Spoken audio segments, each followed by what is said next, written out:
Hey, what's up, buddy? Hey, how are you? I'm good. How are you doing? Good. Good, good, cool. Well, thank you so much for taking the time to be on my podcast, man. I really appreciate it. Thanks for having me. How was your? Do you do holiday stuff, or you just kind of see yourself out of that? Sort of an Xmas kind of situation. We had Chinese food. I I love it. watched a couple movies. What movies? Um, let's see. I watched the new Final Destination Bloodlines. How was that? What do you think of that? I was kind of like, eh. It was a bit eh for me. I like it maybe as much as the second one. I like the first one a lot. The Oh, of course. second one was like a halfway decent sequel, and so was this Sure. one, I guess. The other ones are kind of forgettable. I Yeah. mean, I guess the death stuff is not forgettable, but everything else around it is, you know. That's I could totally understand. I could see that because believe me, if there's I kind of went in going, okay, I may hate this.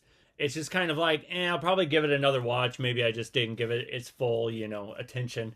You know what I mean? Yeah. So yeah, I get that. Well, thank you so much for being on my podcast. I really appreciate it. Is there anything you want to promote before we get started? Ooh, let's see. I did release two singles. One in November called "With a Heavy Heart." It's like kind of a dreary goth electro song with some cool hard parts, a little Nine Inch Nailsy, Yep. a little Bauhausy. And then there's "Rot and Decompose," which was released early December this month, and that's the much more heavy uh, metal industrial kind of stuff. And are you planning on putting out like a full length? Are you wanting to kind of keep pushing that, or are you just kind of putting out bits and singles until you kind of feel like you've kind of got the flow going? I'm working on an album. Okay. Mostly done with the production part of it. I'm doing one show in February, the Synth Fest in the Portland Pacific Northwest Yeah. Festival. Yeah. Excited about that. And after that, I'm gonna kind of huddle down and do some vocal stuff because I'm not sure if you're in the know about this. I probably tell most of the interviewers about this, but I had a COVID a couple times, even though I'm vaxxed and boosted. But the third time I got it took a really big toll on my vocal cords, and I was pretty much completely unable to sing and hardly talk or even raise my voice for almost a year. So uh, uh, doing the last album was quite the trial. It took five more months than I thought it would. Rotten Decomposed, I feel like I'm back to where I was when I first got sick back before COVID. Um, but I just can't do like big long recording processes or tour really. So I can only sing several like I don't know an hour a day or something like that. Of course, that makes sense. Is this going to be kind of like stab in the dark, or are you kind of branching out to other genres when it comes to this new album? It's probably going to be as versatile as Stab in the Dark. It's going to have a little bit more dance things to it. Um, Rotten Decompose and With the Heavy Part are probably not even going to be on it, but there's going to be, I think, nine songs. That's what my hopes are. There you go. Um, I'll shoot for that basically and see what Hey, happens. I don't want to put something on there that doesn't fit, even if it's multi-genre, if sure. that makes sense. Yeah, of course. Yeah. Is there any artists that stand out this year that you've been influenced by? Anything that's kind of shaking your world up a little bit? Ooh, a good question. I can't remember if it was last year or the year before, but Invalid, Mhm. commonly mispronounced invalid with the two slashes, Mhm. with the L's. They did Thorn. The music video for Thorn is kind of March of the Pigsy. Yeah, I yeah, know it yeah. really kind of lo-fi, but or low budget, I should say. It's not lo-fi, it's high definition. But man, it's a bop. It kind of reminds me of like old Ministry or something like Right, that, but not too old. right. Still No, no. guitar, you know. Yeah. Yeah, not in the synthwave stuff. Uh, but let's see that. I'm trying to think.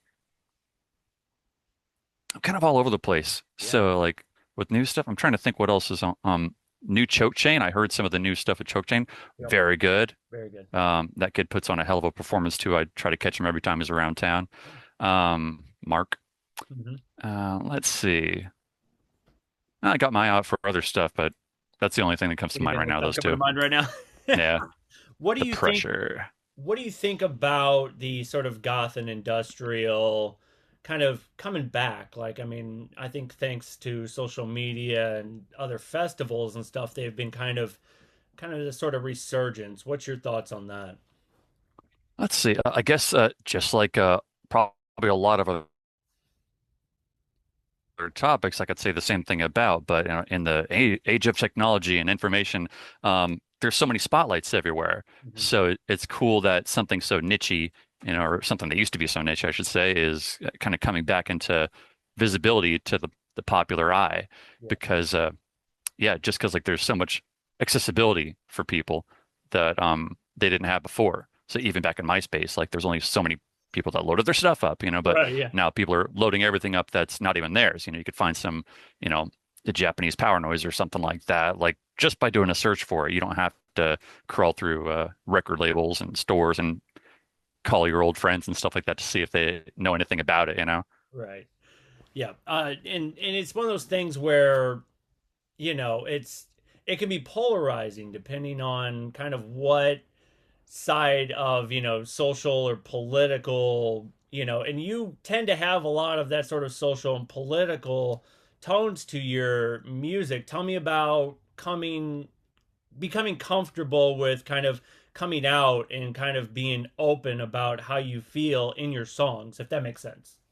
It does. Let's see. I've only lost one friend uh for the kind of content that I was talking about on social media, Like he was kind of pro Kyle Rittenhouse. Mhm. This dude is from like church friend way back in the day. Right, Like right, like right. it's that old of a deal. Sure. But yeah, we didn't agree on stuff. I think he even went to a Trump rally, and that's just, if you know anything about me, certainly not my style. I'm Yep. not going to put too much slander out there just Sure. for the sake of keeping Oh things yeah. light. But you could let Rotten Decompose speak for that. um, but outside of that, like maybe I'm living in a little bit of a, what do they call that? The echo chamber. Upper That's what it chamber. is. Yeah. Um, but I really like it. Like I have a lot of good friends with really good heads on their shoulders, and most of them wouldn't hurt a fly, unless it's to protect other people. Sure. So Yeah. um, uh, going back to like the whole magnifying glass on the world thing, if you have a platform, you should probably use it to do as much good as you can, Of course. you know. Yeah. So even though my stuff is a bit aggressive sometimes, like it's certainly up to the listener's interpretation who it's for, but most people that know me know what I'm talking about. Right, exactly. And you're not making it overly preachy or kind of just putting too much out there. It's always good to kind of leave it up to not only the people who know you, but kind of up to the interpreter, if that makes sense. Right. I typically don't name names. I think I've named one historical figure in a recent song. Um, but that was like medieval time kind of historic thing. I'm not gonna call out someone from the 50s or whatever, Right. although I could. Right. Um, but yeah, I usually sing about ideas and feelings more than I do particular events or things like that. Sure. And then what kind of influences that? Like when it comes to songwriting and everything, you have any sort of non-musical influences that you kind of look to go, okay, I'm drawing inspiration from this book or from this piece of art or even just movies in general. Is there these moments where you get influence from non-musical influences or whatever? Yeah, I mean, I hear things in the world, Mhm. video games especially, Wow. movies especially. Hmm. I wish I read more books, but I'm such a visual person. It's just Hmm. easier for my neurodivergent mind to Yep. to grip it. Hmm. Um, and I can grip it for life. Like I could quote so many movies. I could talk in quotes all day, Oh God, 100%. which Yeah. bothers my wife sometimes. Mine too. Mine But too. Yeah. yeah, it's good stuff. And she's like, "Is that from something? Just stop." I'm like, "Sorry, like I'm doing I it do again, that. aren't I?" Yeah. You know. But like I could let's see, I could just hear something in the world and go like, that would sound good with this behind it, and just it starts something in my head, and I got to go home and at least see if it works. Sure. So fire up the studio and see what happens with it, and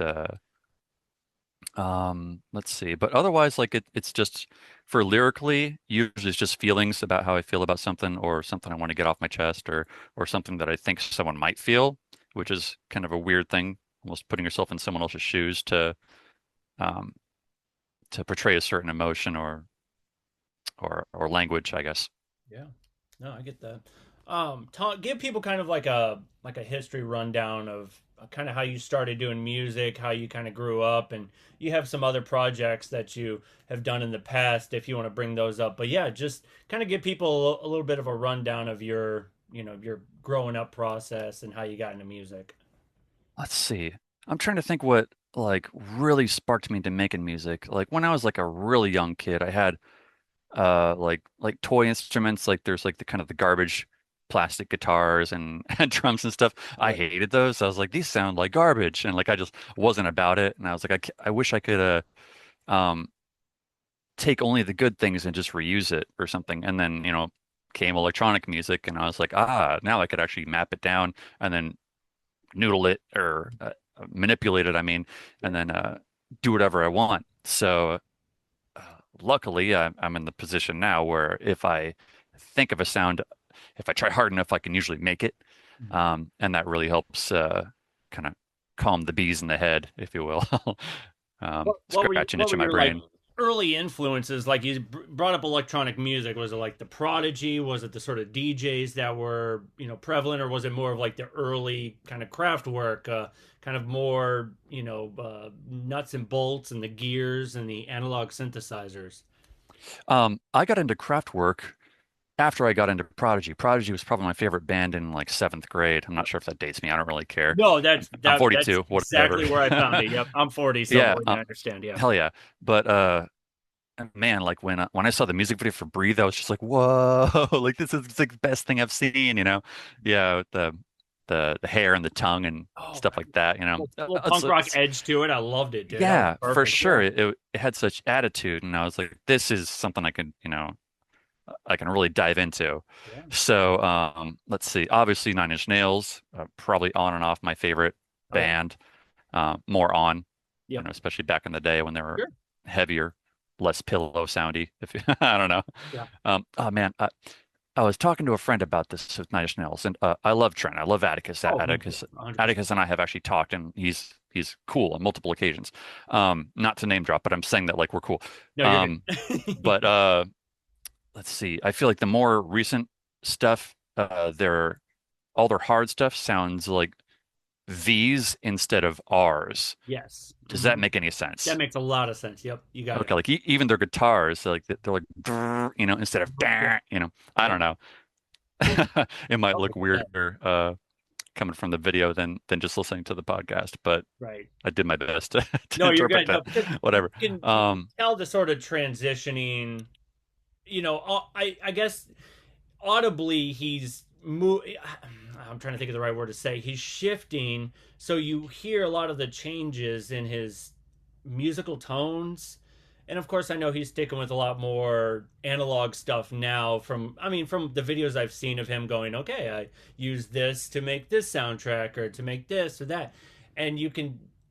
I've always been good about kind of mapping out his sort of influences and kind of where his ear has been shifting. Are you experiencing the same thing when you hear a lot of his For stuff? sure. Yeah.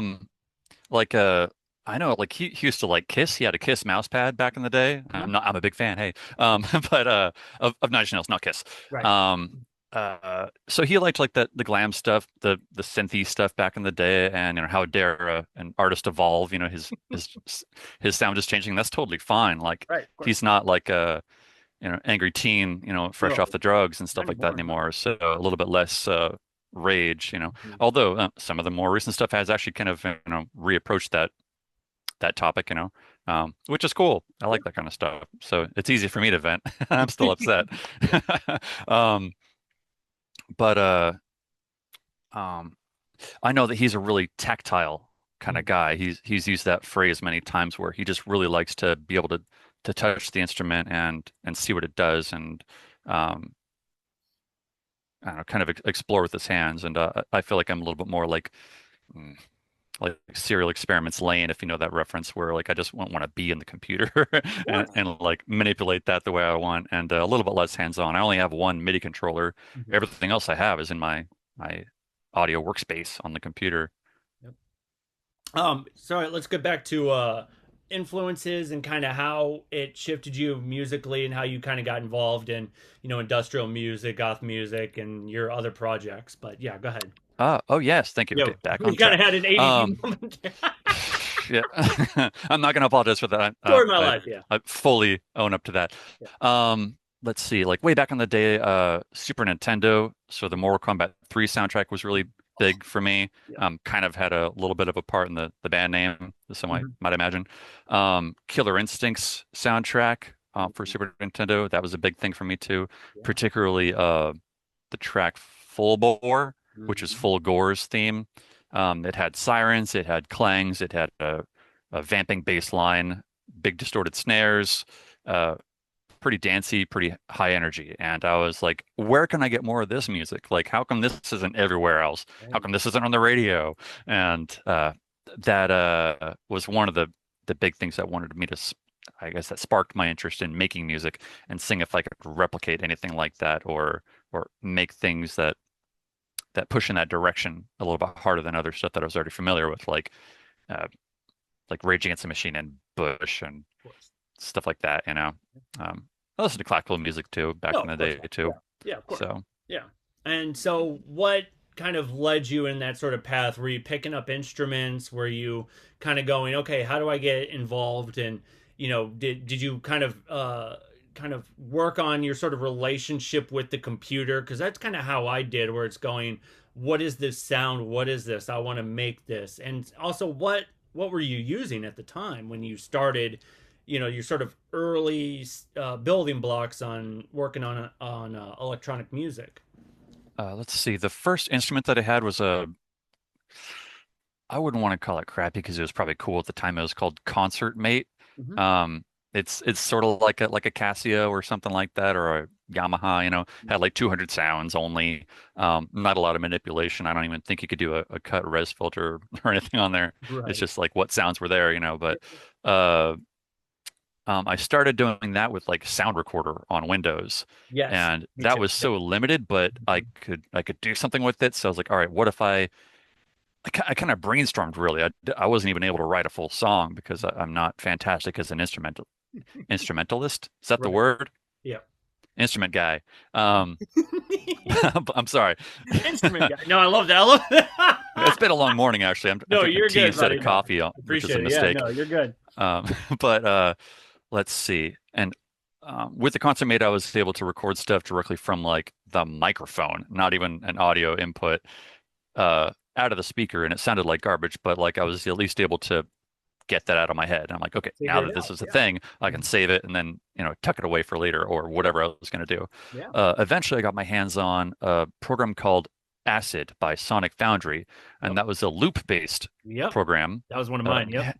You used it, Yeah, okay? I used to, yeah, I Um, used it early on. I was kind of dabbling in that sort of sample based, and then eventually started kind of tinkering with the VSTs. But Acid Pro and mhm. Magic's Music Maker, whatever, those were kind of Yeah, my building yeah, blocks. I've used that too. Yep. Um, well, Acid was cool because it had a bunch of loops that you can play with already. Mhm. And like nowadays, like the modern version of this, like Splice, which I actually still use, but I usually only use it for one shots and synths, and I try to make everything else as much as I can myself. Oh I yeah. think the only thing I used on uh, it was Nostrum Nepenthe, the breakbeat. I just can't write breakbeat. I've done my very best. Linear drums are very hard, Yeah. but I took theirs and I chopped the living hell out of them Oh yeah. to make it sound how I wanted it to sound. So I don't like using loops or anything like that. So I Yeah. just did everything as much as I could, but I needed the sounds to start with, so I chopped it. Um, but like, let's see here. I'm trying to think after that. I think my dad gave me a sampler CD with a bunch of other um, like programs for Windows Mhm. and FL Studio back in the day called Fruity Loops was Fruity on Loops, yeah. there, Mhm. and I haven't stopped using it since. Like I couldn't afford it, so I pirated it for just a little bit, and then as soon as I could, I bought it, and uh, yeah, best thing I've done as a musician is buy that program. Yeah. It's so easy for me to use. So good. It's so manipulatable, um, and it helps get quite the bees, as I was mentioning earlier in my head, by like getting the songs out that are stuck in there for some reason that haven't been made yet. Yeah, yeah, yeah. And then, so what was the sort of first project? Was it, Sterling Silicon? Was it something before that? Were you doing just like garage band type stuff? You know what I mean? Were you like teaming up with other people? Like, tell me with that sort of like that sort of first band and just kind of how it kind of progressed into. Ah, okay. So in regards to the band stuff and not just making Mhm. music as a Yeah. whole, um, I had a band called Savior with the zero for the O. I actually played a lot of live shows from like 2005 to 2016, something like that. Like it was probably a pretty long stretch. Um, and all the really sad, soft stuff that didn't fit into there, I made into Sterling Silicon. Okay. And that became something that kept on going even after Savior ended.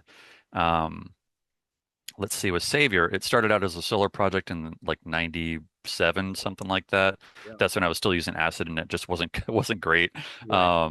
But it's nice to learn, you know. I still haven't thrown any of it away. Mhm. But started getting more musician friends and we decided to try to see if we could do that live. So I wrote a bunch of lyrics for it and actually started doing more rock style uh, writing where there was actual music and Mhm. sorry, I should say actual lyrics to go with the music. Sure. Um, and after Savior, we stopped doing that because it got too heavy, and we did Hex, me and Sarah Graves, who's DJ Baby Magic, still doing that. She's like second main DJ at Das Bunker nowadays. Good for Wow. them.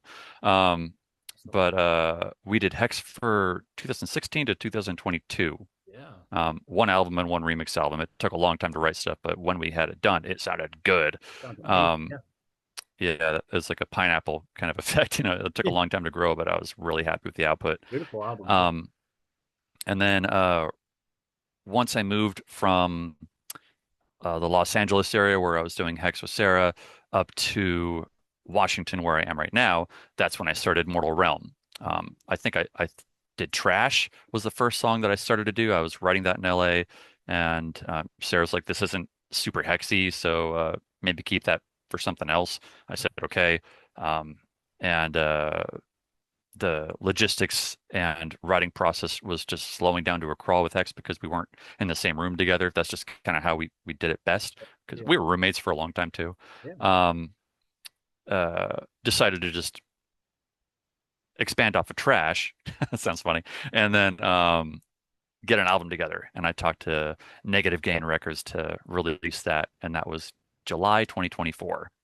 And it got a pretty good reviews. I don't think I've actually gotten a nasty review about it. Some people say I don't like that song, but this song's great because it's multi-genre. Luckily, people could find something that they like. Um, but I think that's it. Yeah, there's that. I've done some remixes for a couple people. I just finished one, that's Secret. Probably out in spring. I think that's Cool. the much as I could tell about that. Yeah. That's fun. Uh, and then the two singles, and then the album's coming up probably next year. I'm hoping also spring. I got to see how my vocals take. Yeah, sure. No, it's amazing. And tell me how. I'm a huge gearhead, so tell me about how. Did you kind of stick with what you knew, from the early projects, or did you kind of feel like you developed a new relationship with instruments as you progressed, musically? And then how did you take it from the studio to the stage? Tell me about that process. Let's see. For everything for the Savior, the biggest old project that I had, that was mostly just me writing it and then getting other people's input, like acoustic guitars and metal guitars and even backup synths. They did their own thing, and we just kind of all had to agree if it was good or not. Yeah. Um, and that's what was the live show, and it was always really good. I did some synth on stage too, which I should do more. But I'm busy rocking out and Sure. running No, around of course. stage. I Yeah. like doing that a lot. It's nice to not have something in my hands when I'm on Right. stage. And you get a Um, little bit more creativity as a front man, where you feel like you're not having to put all your all your energy into an instrument. You're going, hey, the crowd is my instrument type situation. Absolutely. I certainly connect with the crowd and feed off of that energy a whole lot. Even if they're not even doing anything, I still get it. You know, the people that are locking in with that. Um, and let's see. With gear, the most gear that I probably used with it was in Hex because Sarah had gear coming and going out of her place because she either borrowed it or invested in it. That's like her passion is just the audio stuff and the DJ stuff. Um, there was even a couple things where we did like a DJ during the performance, like all the transitions between the songs that they would actually be on a laptop with Tractor and do it live with like effects and everything. That was really cool, Wow. completely seamless. Yeah. I'm slowly doing that with my with my current Mortal Realm project and just less DJ stuff, but I do make it completely seamless for the live show. Having it be a one big long audio piece, I guess, you know, like never really a break, even though it still has breath in it. Um, but with gear that I have, not a lot. Like I have a couple different microphones for a couple different kinds of tones and purposes. I'm eventually going to get one of those little Zoom recorders because most of the recording stuff that I do is either with a vocal mic or with my phone outside, and that's Oh yeah, awful quality. I've done that. I've been able to gussy it up to make it sound really good, especially adding other stuff below it, you know. Um, but uh, but I want to get more into like field recording, I guess, to get like Yes. the really Hmm. rich, interesting sounds that you can't really get from a computer, you Oh know. yeah. Um, I have, let's see, I think the last time I counted it was like 17,000 samples, something Yeah. like that. I know like Einstürzende Neubauten, Yes. I think that's how you say it, Yeah. I always is screw it up. I always feel like I'm saying it wrong, but no, I think you pretty much nailed it about it. I'm not German. I know I used Yeah. to call it Einstürzende Neubauten, you Yeah. know, but California guy. But I think it's Einstürzende Neubauten. Know about it. Yeah. They have like well over a million samples just in their repertoire. I'm not using my 17,000. I can tell you that. You know, I've probably gone through the hats, you know, enough times, like, you know, Hmm. but expended a couple days doing that, picking the right hat. Um, Fall back to an electronic hat anyway, or something like Right. that. Make it snappy. Yeah. Um, but let's see. I mostly rely on that these days. Yeah. Just my huge sample library that I've accumulated over the last fucking 26 years. Sorry for swearing on the No, you're good. podcast. Swear it up. Go ahead. I'm not worried Okay. about that. So, Um, yeah, I try not to, but whatever. no, you're good. But It's I'm okay. comfy I've now. had Hey, people light up cigarettes on the podcast. I've seen yeah. people drink. They've got a Do little a juice. line, yeah. Oh my God. I wouldn't be surprised. So believe me, I've Lighting had up spoons. You're like, hey, like, come pulling in an Al back here. Jurgensen where they're just, sitting there during an interview with a syringe in his hand and just like, Yeah. oh man. But yeah, so no, that's really cool that you kind of just stick with the sample base because I always love doing that. And I work in a factory job where I can, get some weird gear sounds and drill sounds and stuff like that. And I feel like I'm like collecting a lot of samples, but I'm always like, do I want to add it? Like I feel like I'm like like collecting them, but I'm not using enough of them that I need to. You know what I mean? Like that You're drives hoarding me. them. Yes. Yeah. Yeah. I'm hooked on recording them and like hoarding them instead of using them. I'm like, you got to use them up. It just drives me nuts. We're like dragons sitting on top of our sample library, you know. Exactly. Yes. Exactly. Tell me about Mortal Realm. Tell me about the what was like your expectations when you went into this project, and has it changed? Has your expectations have changed so far in just the time that you've started on the project? I'm really happy with how it's turning out, with how the sound is evolving and what I'm able to do, and I guess the lack of restrictions that I've given myself. With Hex, it was a very certain vibe that I had to go for, and that was agreed between Sarah and I. I wasn't pressured into that, but like it, I'm not, I don't know how to say it without dumbing it down, but it's sort of like a magical leather daddy thing, where where like I had a really tough presence, and I sang almost exclusively about like um either magic or paranormal stuff or esoteric esotericism. Criticism. Yeah. Um, let's see, Erebus was about like the Plato's cave, Mhm. you know, like weird stuff. But like I couldn't sing about relationships in that, you know. I Okay. couldn't sing Okay. about like really grief, you know. Mhm. A lot of anger and stuff, but most of it came from me using the stuff that I wasn't even singing about to do the vocal takes or to fill the stage with that kind of energy. A, a lot of like either inner turmoil or outward rage kind of thing. Right. Um, but this project, I'm actually using those to make the music and not just fuel for the performance or fuel for the recording process. So it's really cathartic to me, and I'm over the moon that people actually like it because it's very me. You Yeah. know, I feel like I'm kind of all over the place sometimes. I might be reserved in person when you first meet me, but I'm kind of a goofball later on. But like I said, like nothing but movie quotes, you know, and Yeah. Exactly. impressions, you know, all day. Like if you're comfortable with me or if I'm Yeah. comfortable with you. Oh yeah. I do Um, that all the time. Yep. but it's really cool with this project that I can be so candid in my emotions and my artistic uh, freedom, I guess. Sure. Yeah, I don't have to put myself in a box, which is really nice.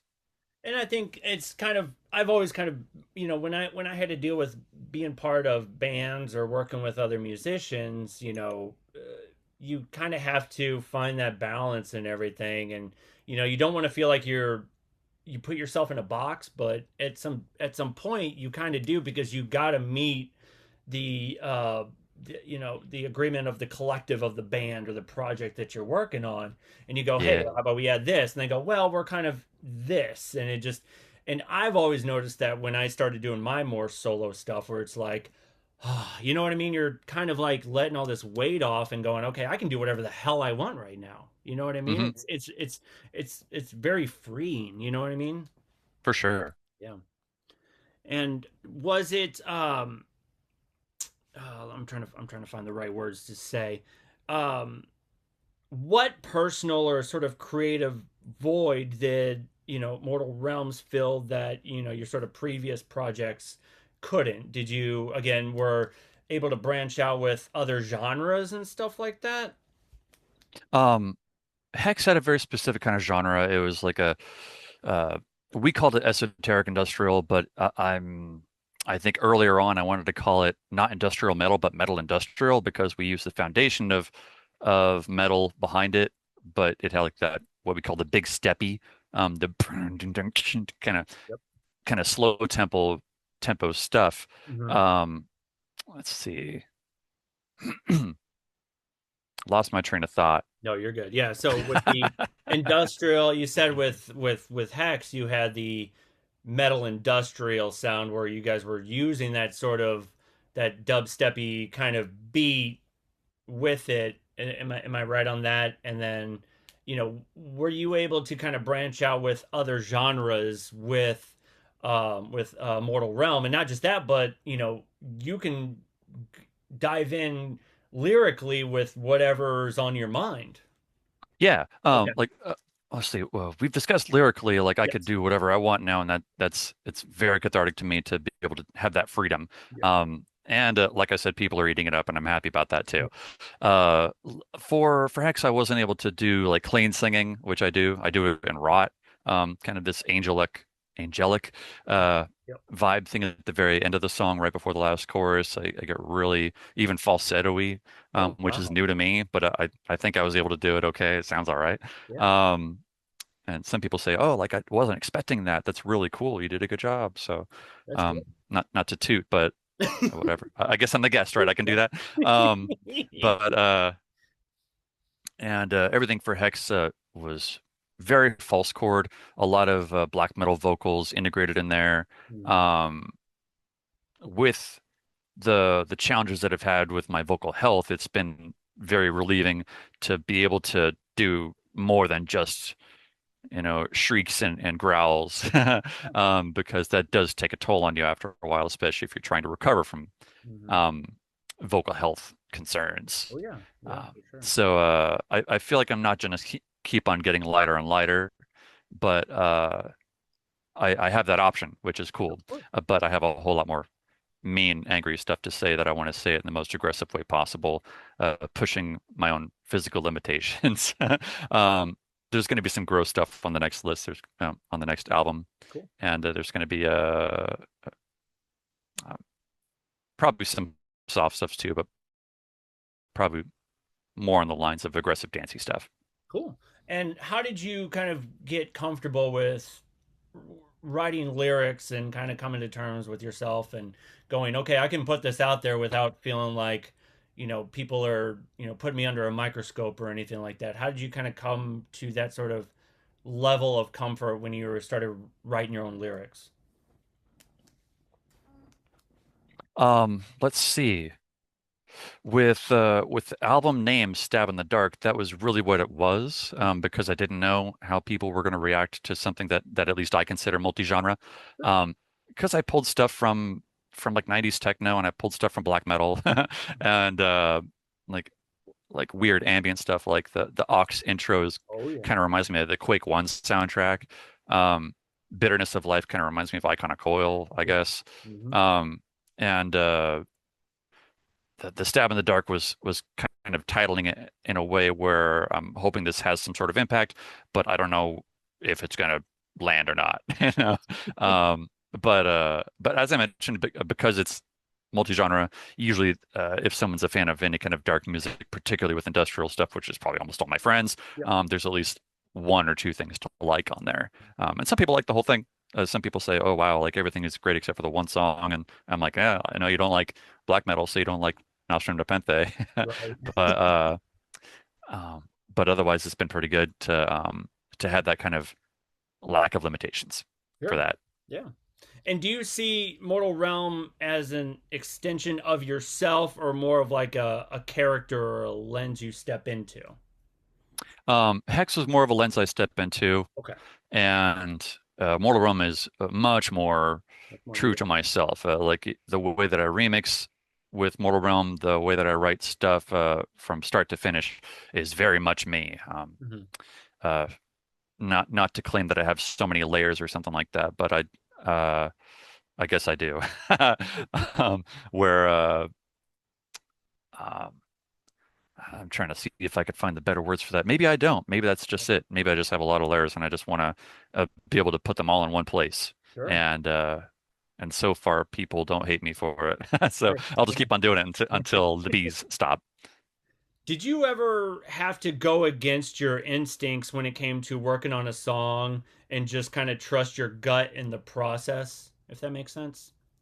Let's see. Yeah, with a heavy heart, that Hmm. was a bit weird to write because um, the very first part of the line um, came up when I was teasing post-punk material with my last bandmate Sarah. We Yeah. were talking about stuff and we came across some samples online that we were, you know, getting inspiration from, and there was some very washed out, bad quality kind of guitar with Sure. no distortion, and I'm like with a heavy heart, and I was like, okay, that's ridiculous, isn't it? And they're like, yeah, let's never use that, and I found a way to make it sound serious. Yeah, I saw that.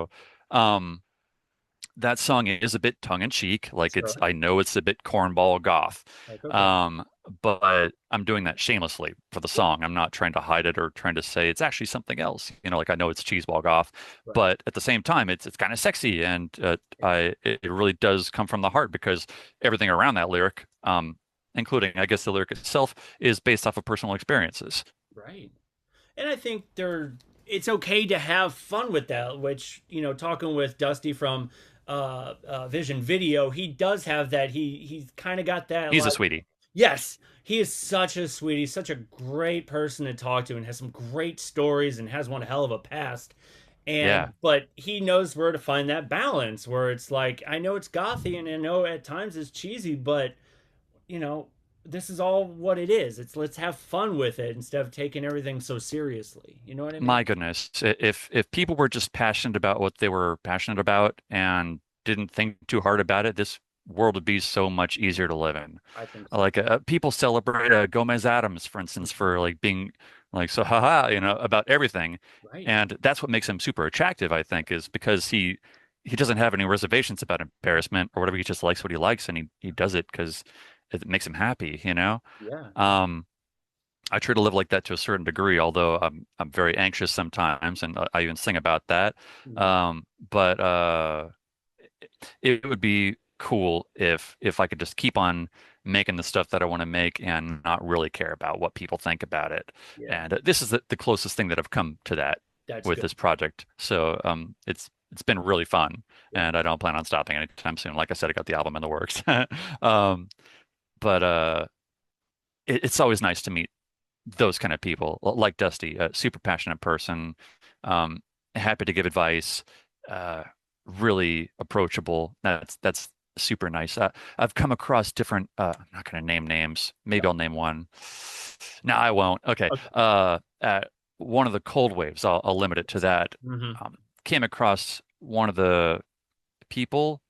I should say a pair of people, Yeah. and they were so cold and in their character in the elevator on the way to the hotel room that they were staying at. And like maybe they were tired, but like sunglasses and everything like that. Like I was like, "Oh, hey, it's you guys. Like, how's it going?" They're just like, and the door closes. I'm like, "You're kidding me, right?" Like you're that cool of a person where you just don't even respond to someone, and it was very, very apparent that they can hear me.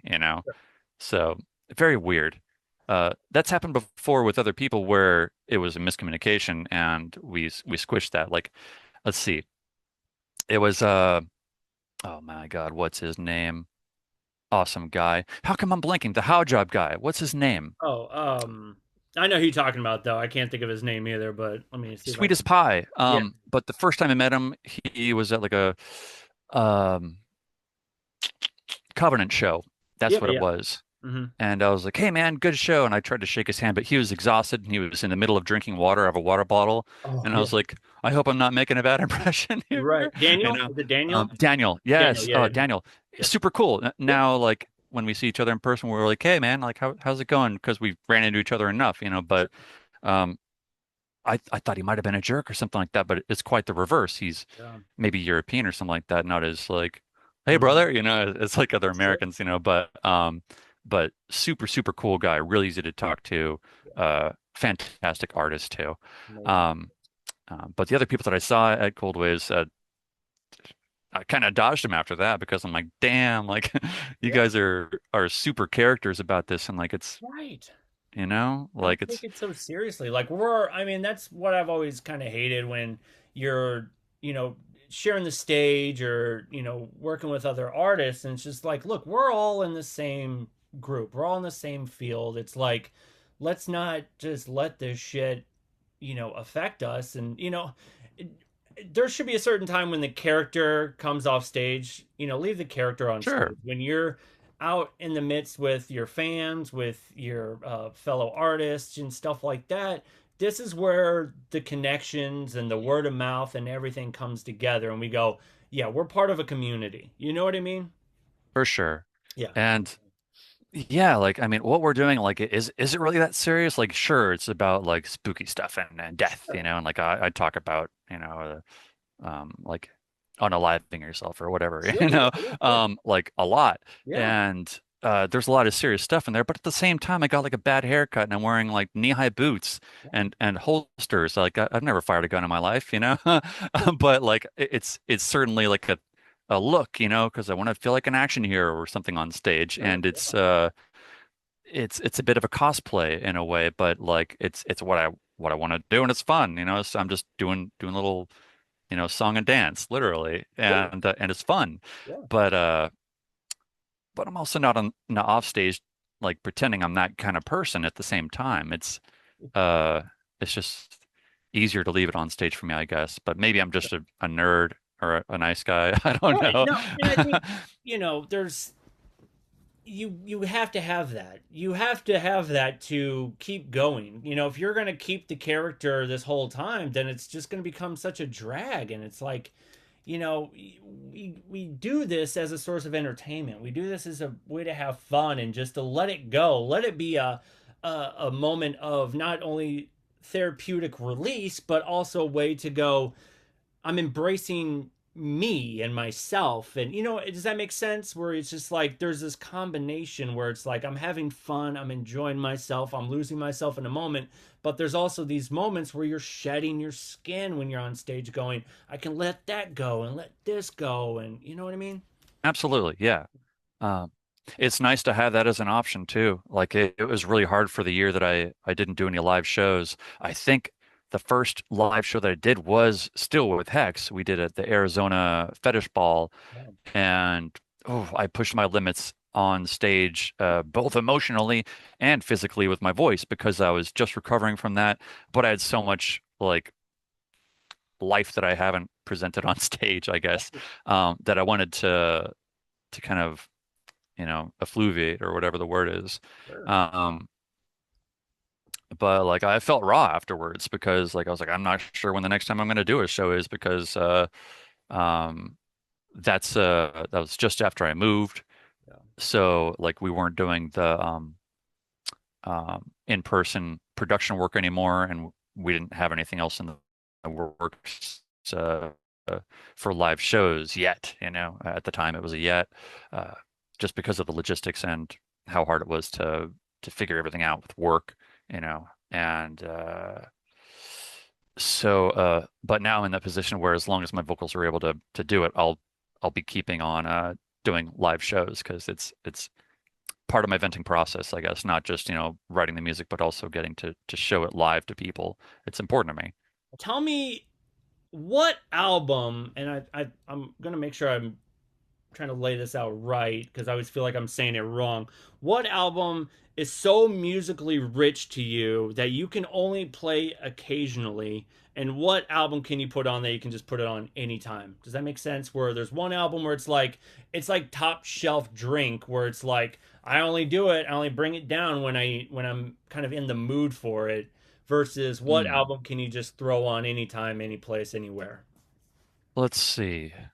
When I gotta be in the mood, but it's still a masterpiece, Yeah. let's say Aphex Twin's Richard D. James album. Oh yeah.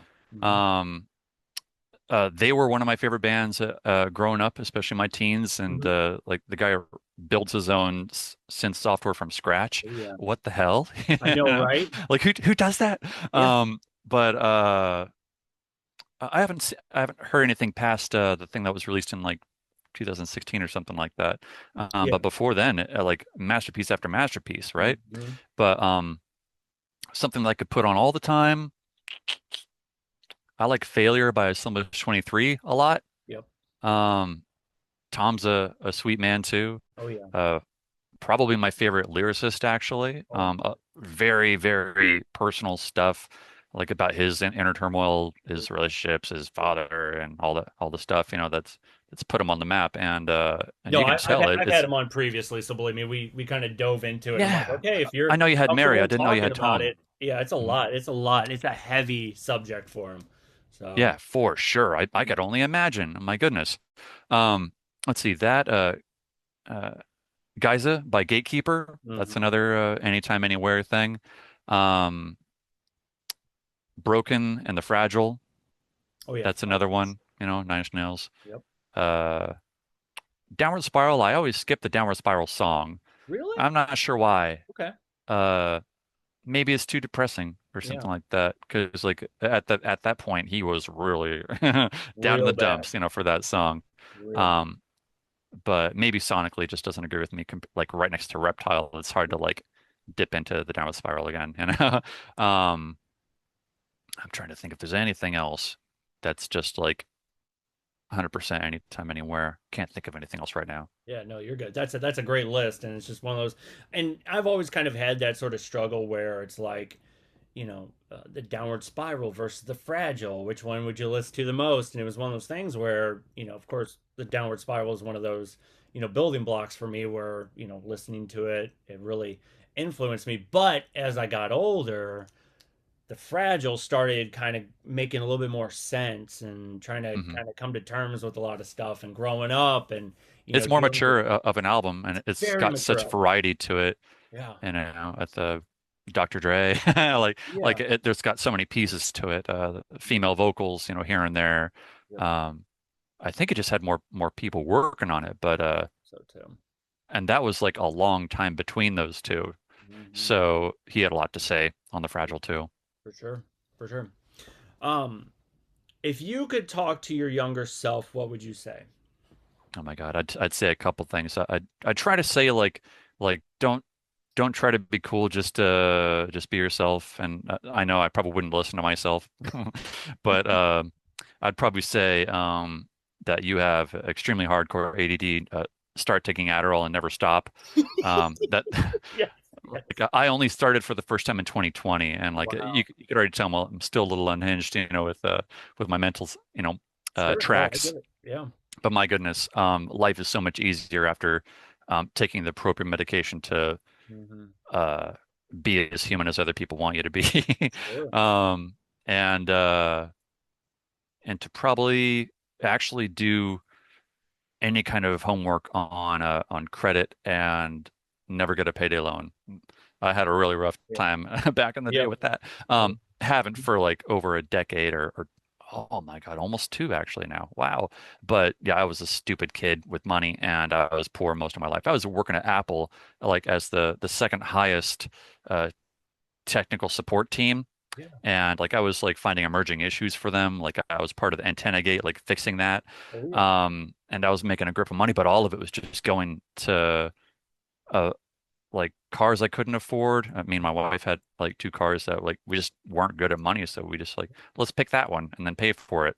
That didn't work. Like There. you got to start where you are, baby steps in life, and like I just wasn't taught that. So, but they don't teach you that in school, and No, they don't. parents don't want to teach like their fifth kid that or whatever. So, um, but let's see. Yeah, probably first and foremost the medication thing. I'd say like yeah, like life shouldn't be this hard, dude. Like you should be on medication, and then things will be so much easier. Like the first time I took it, uh, it wasn't like a recreational thing. Like I was talking to someone that had that was probably ADHD, possibly myself as well, Yeah. and they said like here, just have this, see if it does anything for you. I was working like a photo booth job, and I had like a technical, like almost catastrophic technical failure thing at the event, which is a wedding with like Wow. it was like Don Cheadle's friend or something like Yeah. that, Oh my and God. like Rashida Jones was there, and I'm like, oh my God, like this is a nightmare. Like what do I do? And I was like, okay, focus, Adam. And I just like did the thing and I fixed it with almost no stress. I thought I was going to lose my mind like as soon as it started to happen, Hmm. but like the my stress throttle was just completely changed after I started taking the medication. I'm like, this should be an everyday thing. Like I felt like I was on the limitless drug, like that I was able to like think so clearly, compared to what I was. And I still get the circus brain at night because I don't take it at night and I don't Yeah. want to stay Right. up. But things are so much clearer when I'm on medication. So I haven't stopped since 2020, Good. and thank goodness because I got another big techie job around that time. Mhm. And right when I started taking that, and I was like, wow, like I would have been fired in the training part from not being able to hold my attention span without this stuff. Yeah. So that's what I would have told my teenage kid. Right. Yep. uh, Definitely. Teenage myself. I mean, Yep. Teenager myself. yeah. Did you have a gig that you thought was going to be awful, but it turned out to be amazing, or vice versa? Let's see. I'm trying to think. There's two actually. Okay. Um, let's see. The first one was with the Hex show in Everett, Washington. Um, Everett's a kind of a small place, coastal, not a huge population in comparison to even like Tacoma or obviously not Seattle. But it was out in like a little coastal city, and let's see. When we were rolling up to the venue, which happened to be a garage, um, let's see. We had passed by a cardboard cutout that says industrial music this way with an arrow. I'm like, all right, let's see what kind of venue this is. And we rolled up, and it was Like a a garage garage, sale. like a big garage, Yeah. and it had like Halloween decorations and like garbage bags on the wall to make it black and stuff, and really rickety stage. Like you could do like the big left and right thing. I was like, we're not going to be able to do this without falling over or with our gear falling over, you know. A sandbag under the keyboard stand fixed that, and that was one of the funnest shows. The kids in Everett were insane. They were like moshing. Um, they were screaming our music. I was like, I didn't even know like people out here like knew who we were, but it was like a packed little joint, like the size of a McDonald's or something like that. But it was like a garage, um, and uh, and wow, that was such a fun show. Like we put our full on like once we saw like the crowd were like these people are really looking for industrial music out here. You know, like they probably don't get it a lot too. So let's give them a show. Yeah. And that was super fun. Oh, who did we play with? Night Terrors was their name. That was a weird band, very skinny puppy, but a little bit more hard electro at the same time. Yeah. That was fun. I'm not sure if they came up with anything new. I know Max is I'm gonna look into still it. working on music. I can't remember the name of the vocalist, but he had like the super delayed, garbly vocal processor and stuff. It was really cool. Real Um, ogreish. And yeah, yeah. Um, and then most recently, I didn't know how it was going to turn out because I've never been to a show in Tacoma, my hometown where I'm living, and I should say my home base, my hometowns back in the day, know what you mean. but it was back in California. But the Tacoma show, I was like, all right, like this will be like a good little practice thing to see how people in Washington like my music. Yeah. And this might have been the best show that I've played uh in terms of crowd response and my performance itself and having to come back from not being able to do almost any kind of vocal work at all to that. Luckily, I was able to squeeze Mechanismus in there, and that pushed my limits pretty good physically. But I'm a lot more recovered after a little bit more than 6 months from that. Tacoma show with Nuda, Ceremony Shadows, um, Somber Lux. Mm-hmm. Let's see, I think that might be it. And then it's Mortal Realm. Mm-hmm. Uh, Steve Saunders from Skull Cultist. He's my keyboardist. That's why I said we. Yeah. Um, wow, like that. Like every band brought the house down somehow. I don't know how I did, but like uh there were so many people. People came from Spokane Whoa. um and Portland. Like people were making like 3 hour trips to see this show. And Nuda did such a fantastic job setting it up and promoting it.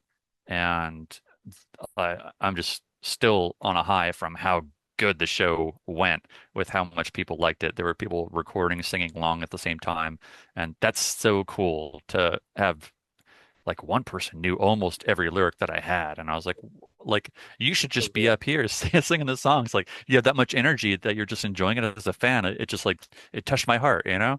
Um, to to have something where I'm like, okay, this is just a good little practice show, you know, and like as I saw like the going and interested numbers, you know, going up right before the show, I was like, I got to treat this really good, you know. Like I didn't know that I was getting into such a big show, and that was one of my best shows, I think. That's awesome. That's great. And it's those small, and I think a lot of people they don't realize those small shows are really great, and especially if it's like a small town, you know, because I mean, I live in a sort of small townish type of area, and there's, you know, punk bands that are kind of starting out here, and it's like one of those things where they're realizing like, oh, the small town sort of punk where people just need to let go is one of these moments where it's like that Oh yeah, it's a lot, and it's a great feeling when you experience that as well as you when you're part of it, you know what I mean? for sure. Like outside of festivals, a Hmm. lot of shows in like LA, and I haven't seen that many in Seattle. Maybe they're a little bit different here, but particularly LA, because it's so accessible. There's like a industrial or goth event like at least once a month, you know, somewhere. But out in Everett, maybe once a year, you know. So like the desire to see like something hardish and spooky or whatever is outweighs the amount of concerts that are ever there. Yeah. So people really pour their guts out when an actual industrial show comes through. I think that's what I caught out of that. Sure. Yeah. Let me do one last question. I'll let you go. Thank you so much for your time, man. I really Sure. appreciate it, Thank you dude. for having me. Having a Yeah, of good course. time. Where do you see Mortal Realm in the next 5 or 10 years? Probably not too different than what I'm doing now. I'm hoping that my vocals will be able to allow me to do a tour. Mhm. That'd be nice, even if it was an opening slot. I like, going along for the ride. I'm easy going. Um, let's see. Uh, it would be cool if I could do like an album a year. I know I just did one last July, not this July. The other one is going to be probably going to come out around the same time, probably spring or early summer. Um, but an album a year would be ideal for me in Yeah, of regards to how much I want to write and how much I'm able to write. course. But if I had a little bit better vocal health, fingers crossed that I'll get into that position in the next year or so. That would be pretty cool. Cool. Well, At good, least man. every year and a half. Oh I, yeah, I think that's reasonable. I think so too. And do you Yeah, try and like, EPs right? Do you try and like kind of discipline yourself to go, okay, even if I'm not feeling the need to work on music, at least try and sit down and kind of get something done. for sure. Okay.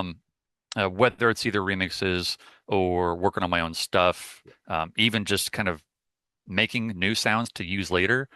I it's in like this several hundred of like partial songs that I've started and never finished, but some of them are just like I'm saving this for later, or this would be a good bridge somewhere, but not in any song that isn't in B sharp or something like that, So um I have a lot of like things that I can work on, and probably maybe half of the new material is stuff that I've just made over the last couple of years that didn't make it into Hex because Sarah vetoed it or because it just wasn't the right sound. Sure. Um, let's see, like for instance, Trash was one of those. Hmm. Um, Rot was a much more recent one. Yeah. Rot and Decompose, that one I Mhm. just wrote a few months ago, mostly based off of the lyrics itself. That's one of the few songs where I started lyrics first and then went into the music part of it later on. Yeah. Didn't have anything written out for that musically before I did the lyrics first. Um, but for instrumental stuff, I have so much Yeah. to release. So uh, again, like if I could do like one every year and a half or so, like I have plenty of content to do that with. I just need to make sure that my vocal health can support it. Yep. No, that makes sense. Cool, man. Adam, thank you so much for your time, man. I really appreciate it. Thank you again so much for having me. Yeah. Is there anything you want to, remind people, check out your socials, all that type of stuff? Anything you want to promote real quick? Let's see. I could always use more likes and stuff on Facebook and Instagram and stuff like that. I think they're actually, did you hear that they're limiting links now? That's like Really? a new thing. Like I heard that in the last like day or so, they're only giving pages like DJs and nightclubs two links per month or something like that. Like it's something very That's restricting. So that's that's crazy. weird. So maybe I'll make a Patreon or something like that. So I guess be on the lookout for that. I'm Cool. going to try to work on something. Nothing that I'm going to charge a bunch of money for. Okay. It's just going to be like areas that you can go, you know, get new content and, bounce ideas off of fans and stuff like that, see if Sure. they're into certain things to see whatever I need to work on or not. Cool. Um, so I guess keep a lookout for that. I will. Cool, man. Thank you so much, Adam. Appreciate it. Thank you so much, Justin. Take Take care. it easy, man. Yep.